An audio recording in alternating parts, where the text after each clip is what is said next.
The English word your Bible uses here is overthrown, but the original Hebrew word is nehpachet, from the root hapak, and those two words are not carrying the same weight, because hapak can mean total destruction, the kind that leaves nothing standing, the kind that happened to Sodom.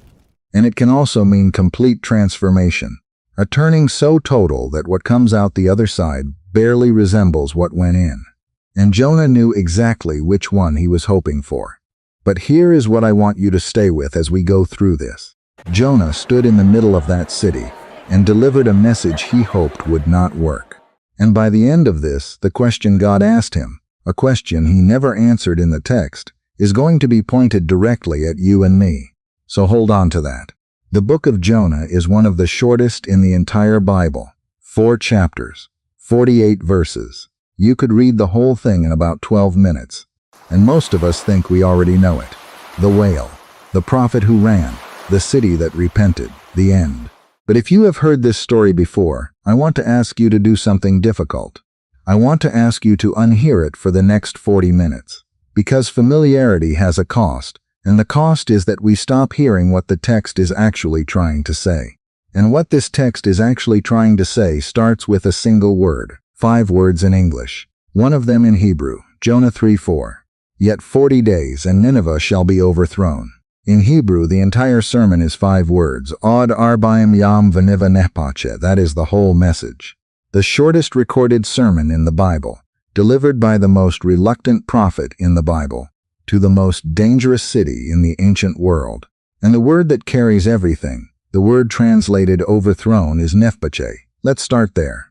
The root of nehpachet is hapak, spelled with 3 Hebrew letters, hapak. In its most basic form, hapak means to turn, to flip, to overturn.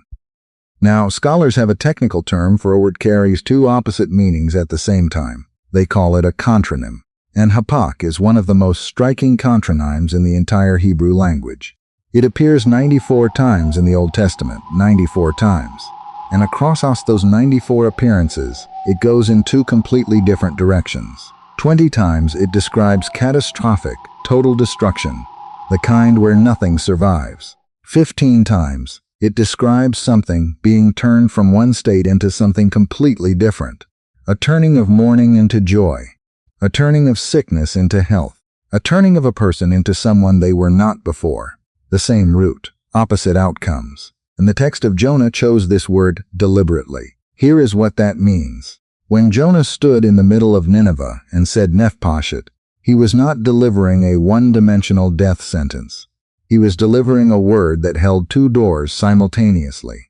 Door 1, destruction. Door 2, transformation. The Ninevites got to choose which door the word opened. But before we go any further into what Jonah said, I need you to understand where he was standing when he said it. Because if you picture Jonah walking into a medium-sized ancient city, maybe something like a walled town you have seen in a museum exhibit, you are picturing something about 100 times too small.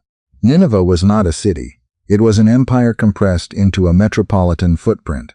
Archaeologists refer to what they call Greater Nineveh, a triangle of interconnected cities including Nineveh, Nimrod, and Khorsabad, with a circumference of roughly 60 miles. The Bible says it took 3 days to cross. At the standard ancient travel pace of 20 miles per day, that matches exactly. One ancient inscription from the nearby city of Kala recorded 69,574 inhabitants in a single administrative district in 879 BC. Jonah's count of 120,000 people in Nineveh is not an exaggeration. It is consistent with what the historical record shows, and the people inside that city. The Neo-Assyrian Empire was not simply a military power. It was an empire that ran on calculated psychological terror. King Ashur-Nisir-Pal II left written records of his own military campaigns. He had rebellious nobles flayed alive, and their skins draped over the city walls as a message to anyone considering resistance. Stone reliefs from the period depict captives being impaled, beheaded, and mutilated while still living. A later king, Sennacherib, boasted in his own royal inscriptions that his horses waded through rivers of blood. This is not ancient propaganda from enemies of Assyria. This is Assyria's own account of itself. written by Assyrian scribes for Assyrian audiences as a source of national pride. So when God told Jonah to go to Nineveh and preach, what God was asking Jonah to do was walk alone into the capital city of the most violent civilization on earth and tell them their end was coming. That is the scene. That is where Jonah is standing when he opens his mouth and says those 5 words. Now let's talk about who Jonah actually was in that moment. Because the text does not show us a prophet full of faith walking bravely into enemy territory. Jonah 4:2 is one of the most honest confessions in all of Scripture. After God spares Nineveh, Jonah turns to God and says this, "Ah, Lord, was not this what I said when I was still in my country? Therefore I fled previously to Tarshish, for I knew that you are a gracious and merciful God, slow to anger and abundant in loving kindness, one who relents from doing harm." Read that slowly.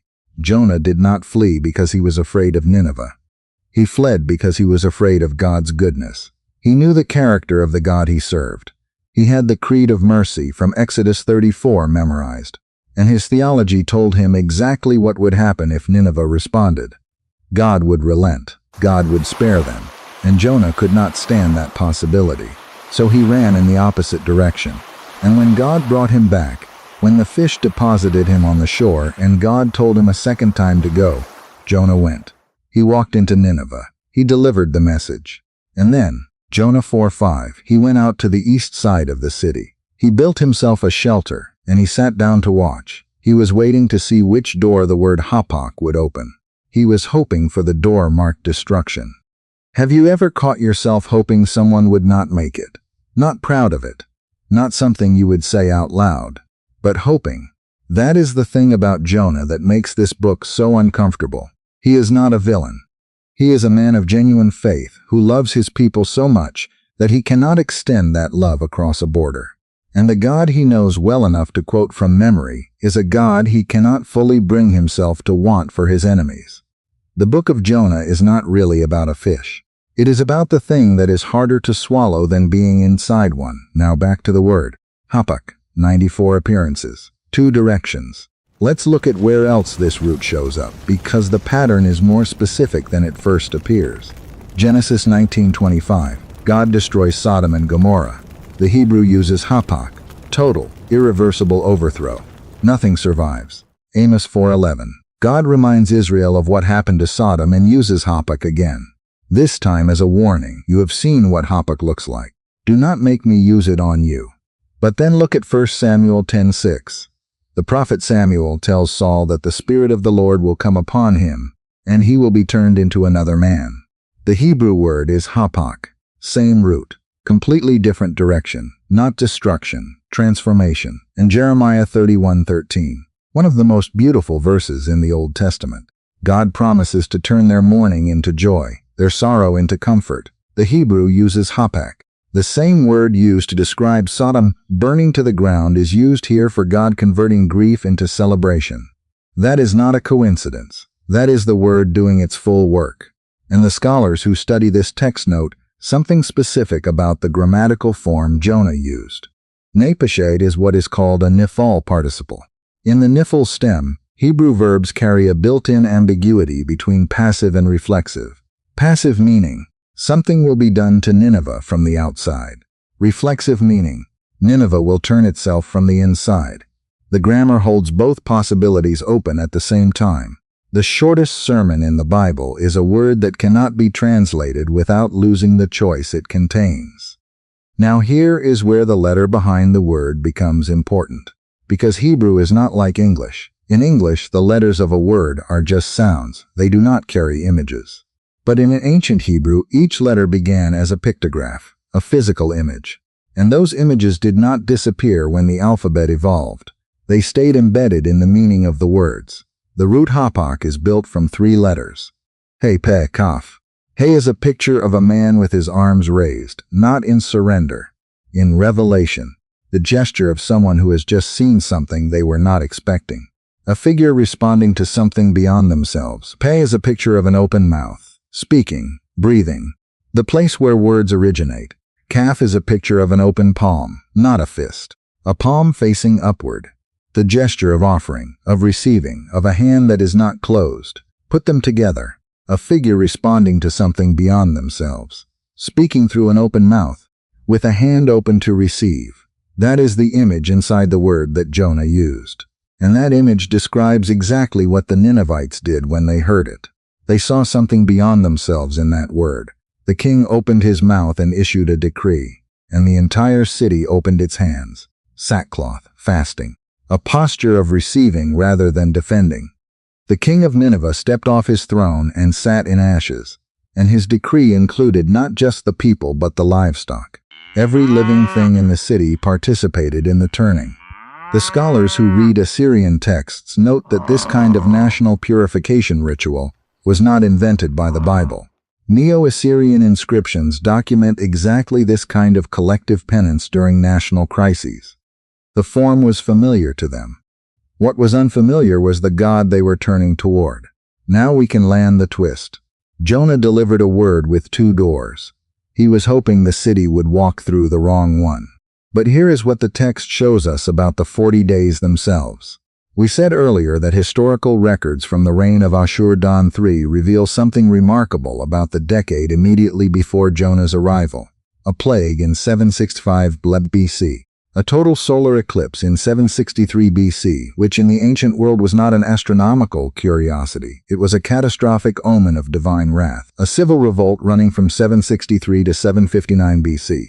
A second plague in 759 BC.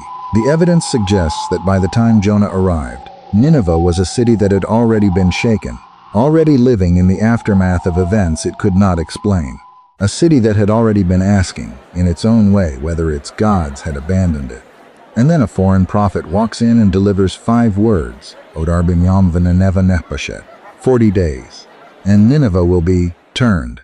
In a city primed by years of catastrophe, a word that meant both destruction and transformation landed differently than it would have in a city at peace. They did not hear a death sentence. They heard a window, and they walked through it. Jonah 3:10. Then God saw their works, that they turned from their evil way, and God relented from the disaster that he had said he would bring upon them, and he did not do it. The word used for what the Ninevites did is related to that same root. They turned. Hapak worked. Not the direction Jonah wanted, but the direction the word contained all along. And now we have to talk about Jonah sitting east of the city in his shelter, because this is the part of the story that exposes something uncomfortable about religious people. About us. Jonah is not a pagan. He is not an unbeliever. He quotes the most foundational theological statement in the Hebrew Bible to God's face in chapter 4. He knows his scripture. He knows his God. He is inside the faith, and he cannot bring himself to want grace for people outside it. God gives him a plant to shade him from the sun. Jonah is happy about the plant. Then God sends a worm to eat the plant, and Jonah is devastated. And God says something to him that is one of the sharpest questions in the entire Bible. You have had pity on the plant for which you have not labored, nor made it grow, which came up in a night and perished in a night. And should I not pity Nineveh, that great city, in which are more than 120,000 persons, who cannot discern between their right hand and their left, and much livestock? And then the book ends. No response from Jonah, no resolution, no final word from the narrator. The text asks the question and falls silent. That silence is not an accident. The scholars who study the structure of Jonah note that the book is built around 2 parallel panels. Chapters 1 and 2 show Jonah failing and pagan sailors succeeding. Chapters 3 and 4 show Jonah delivering the message, and Nineveh succeeding where Jonah cannot. The irony is structural, baked into the architecture of the book itself. And the unanswered question at the end is the hinge everything turns on. Because the question God asks Jonah is not really about Nineveh. It is about Jonah's heart. And the text leaves it unanswered, because it is meant to be answered by the reader. Should I not pity Nineveh? That question is sitting in the text right now, and the silence after it is waiting for you to fill it. If you are in your car right now, or you are sitting somewhere with this in your ears, I want you to sit with that question for a moment before we go further. Because most of us have a Nineveh, a person, a group, a situation, where the idea of God extending grace feels like an injustice rather than a gift. where we would rather see the hapak go toward destruction than toward transformation. Jonah is not the villain of his own story. He is the mirror, and the mirror is pointed at everyone who has ever loved God sincerely and still found a limit to who that love should reach. Now, Jesus. Centuries after Jonah stood in Nineveh, Jesus stood in Jerusalem, and he used the same story, Matthew 12:41. The men of Nineveh will rise up in the judgment with this generation and condemn it, because they repented at the preaching of Jonah. And indeed, a greater than Jonah is here. The word Jesus uses for repented is the Greek metanoeo, and it is important to understand what that word carries, because it is not simply regret. It is not remorse. Metanoeo describes a radical reorientation of the entire self, the intellect, the affections, the will. A cosmic shift of mind that changes not just behavior, but the direction a person is facing. Nineveh did not just feel bad about what they had done. They turned, completely, at the word of one reluctant prophet with a 5-word sermon. And Jesus is standing in front of a crowd with everything Jonah did not have. The full weight of heaven behind him. The miracles, the teaching, the authority. And he is saying, they turned with less than what I am giving you. But here is the layer underneath that. Jesus also pointed to the sign of Jonah as a sign of himself. Matthew 12:40. For as Jonah was 3 days and 3 nights in the belly of the great fish, so will the Son of Man be 3 days and 3 nights in the heart of the earth. The prophet who was swallowed and spit out alive. The man who went down into darkness and came back. Jonah is not just a story about a city that repented. He is a shadow of the one who would be buried and walk out of his own grave. And when Jesus came out of the tomb, something happened that scholars have traced carefully. The 40-day window Nineveh received became a 40-year window for Jerusalem. From the resurrection to the destruction of the temple in 70 AD, approximately 40 years. The same pattern. A space given, a door held open. A word with 2 doors delivered by someone greater than Jonah. Jerusalem received more than Nineveh ever did, and it chose differently. But here is how this ends. Not with Jerusalem. Not even with Jonah sitting bitter in his shelter. Here is how hapak ends in the Bible. The same route that described Sodom burning. The same route Jonah used hoping for destruction. The same route the Ninevites grabbed hold of and used for our transformation. That route appears in one of the most intimate promises in the New Testament. The promise that God will take what is broken and turn it. That mourning will be turned to joy. That the last will be first. That the stone the builders rejected became the cornerstone. The whole movement of the gospel is hapak. Something enters broken and comes out transformed. A cross that should have been an ending became a beginning. A tomb that was sealed was opened. A word that could have meant destruction was answered by resurrection. Jonah's word to Nineveh had 2 doors. The cross has only one, and it is always open. The 40 days God gave Nineveh were not a countdown to punishment. They were a window built into the language itself, in a word that held both possibilities, and waited to see which direction the hearers would turn. And God sent that word to the people who deserved it least, through a prophet who wanted it to fail, into a city primed by years of catastrophe to finally hear something true. If you are sitting with something you have done, or something that has been done to you, and you are wondering whether the door is still open, the book of Jonah is not a story about a city that earned grace. It is a story about a city that had no claim to it at all and received it anyway. The Hebrew word hapak has 94 appearances. 20 of them go toward destruction. 15 of them go toward transformation. God's preferred direction is always transformation. Not because the destruction is not real, but because the open palm is always extended before the judgment falls. Nehpachet, 40 days, and Nineveh will be turned. They chose which way, and so can you. There is one more thing this book refuses to resolve, and I think it is worth your time before next week. At the very end of Jonah 4, God asks a question, and Jonah says nothing. The book just ends. No resolution. No final word from the prophet. And I have been thinking about why the author of this text left it there. An open question sitting in silence at the end of the shortest prophetic book in the Bible. Next time, we are going to sit with that silence. And we are going to look at the Hebrew word nacham, the word the text uses when it says God relented. Because what that word actually means, what it says about whether God changes his mind, and what that tells you about every promise and every warning you have ever received from him, is one of the most important questions the Old Testament raises. And it does not have an easy answer, which is exactly why it is worth taking the time to find the right one. I will see you there.